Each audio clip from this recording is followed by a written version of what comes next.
ലോകകപ്പ് ഫുട്ബോളിന്റെ ഉദ്ഘാടന മത്സരത്തിനായി മെക്സിക്കോ സിറ്റി ഒരുങ്ങിക്കഴിഞ്ഞു. വിഖ്യാതമായ ആസ്ടെക് സ്റ്റേഡിയത്തിലാണ് ആദ്യ മത്സരം. മാതൃഭൂമിക്ക് വേണ്ടി ലോകകപ്പ് ഫുട്ബോൾ റിപ്പോർട്ട് ചെയ്യാനായി മെക്സിക്കോയിൽ എത്തിയ അസിസ്റ്റന്റ് എഡിറ്റർ ഹരിലാൽ രാജഗോപാൽ തയ്യാറാക്കിയ റിപ്പോർട്ടിലേക്ക്.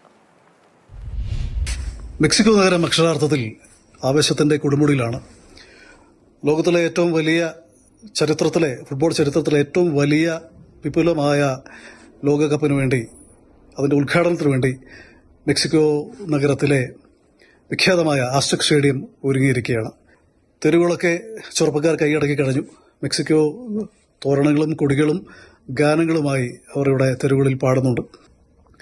ഏതാനും മണിക്കൂറുകൾ കഴിഞ്ഞാൽ ഈ ആസ്റ്റെക് സ്റ്റേഡിയത്തിൽ ആദ്യ കളിയിൽ ആതിഥേയരായ മെക്സിക്കോ ദക്ഷിണാഫ്രിക്കയെതിരെ പന്തുവെട്ടുകയാണ്.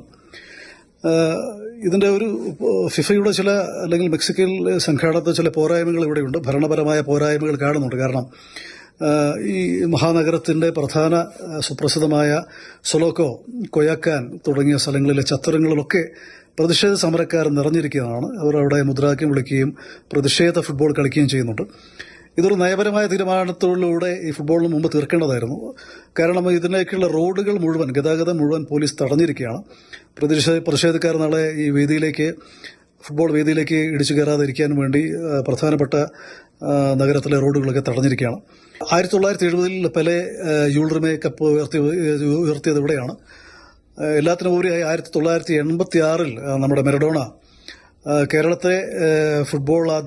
ഫുട്ബോൾ ആദ്യമായി കളി കണ്ടുണർന്ന 86 ലോകകപ്പാണ്. അതിൽ ഇതിഹാസമായ മറഡോണ മാറിയ, നമ്മൾ ദൈവത്തെ പോലെ കണ്ട മറഡോണ 86 കപ്പ് ഉയർത്തിയത് ഇവിടെ തന്നെയാണ്. അദ്ദേഹത്തിന്റെ പ്രസിദ്ധമോ കുപ്രസിദ്ധമായ ദൈവത്തിന്റെ ഗോൾ, ഇംഗ്ലണ്ടിനെതിരെയുള്ള ദൈവത്തിന്റെ ഗോളും അതേ മത്സരത്തിൽ തന്നെ നൂറ്റാണ്ടിന്റെ ഗോളും പിറന്നതും ഈ വേദിയിലാണ്.